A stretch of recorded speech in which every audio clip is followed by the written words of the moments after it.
Hello, Missoula County.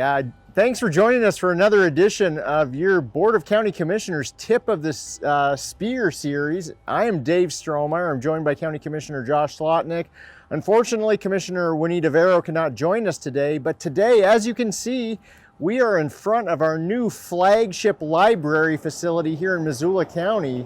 What do you think about this, Josh? It is so beautiful. This thing was dreamed up years ago, approved by the voters in 2016, and construction pushed right on through COVID. And here we are. A lot of people have said it's the nicest library between Minneapolis and Seattle, and I don't know, it might be nicer than the ones in Minneapolis and Seattle. It's a spectacular facility. It is, and it's only going to get better as hours expand post-COVID here, as folks are invited in to participate in and really experience the wide array of what this facility has to offer. It's an incredible space, lots of natural light, beautiful wood, developed really to enhance the user experience and make sure people feel really comfortable in here. And one of the things that's really different about this library than previous libraries, it's not just a repository for books. There are tons of services and other nonprofits situated here, and all kinds of things people can avail themselves to. An incredible makerspace for sure. And rental gear, if you want to make videos. This is your facility, so come and enjoy it. And why don't we head up to the fourth floor? So Dave, here we are sitting on the patio. It's still early July, and if I were to see a picture of this sky behind us, I would think we were in late July or August. So my first question is, what the heck's going on with this type of fire season right now? And why is it always odd-numbered years and prime numbers? We're going to have to bring out our accounting staff to figure that one out. But yeah, as you pointed out, behind us here actually is Low Peak. Yeah, you cannot see it today. Our valley is pretty well smoked in. We are approaching the middle of July, and so you're absolutely right. This is an early fire season.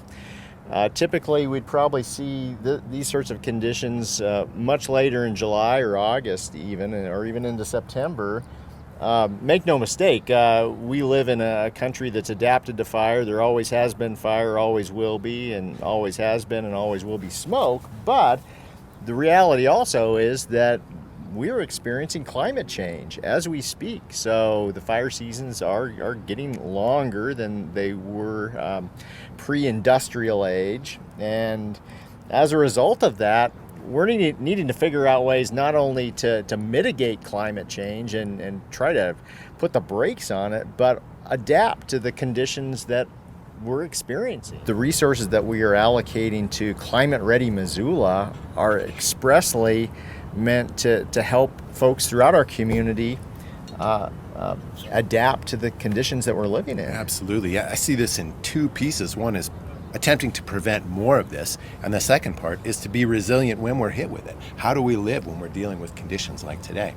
And on the prevention side, the measures we're taking, attempting to get ourselves towards clean electricity by 2030 and a whole other array of sustainability measures do matter, given that the world is a collection of small places and every place has to do their part. We will do our part. The second piece on resilience, I know you were on the steering committee for this, and we work closely with Climate Smart and the city and the university and other entities, coming up with, you may have to correct me on this, something like 70 some odd strategies for resilience in the face of climate change. So what do we do when we have days like this? What do we do when we have super wet springs or snowfalls that come at typically the wrong time of year? So what could people do on a day like today where it's pretty darn smoky for people who have any kind of respiratory illness, or they're quite old or quite young? What should they be doing just so the act of breathing doesn't make them sick?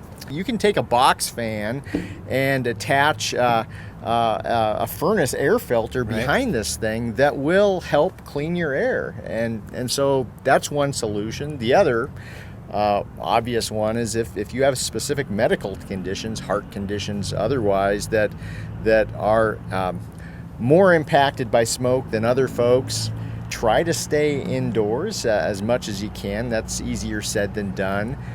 Come visit our facility right here, the Missoula Public Library. This has a great HVAC system, good clean air in here. So you could kill two birds with one stone, enjoying your facility, but also breathing clean air.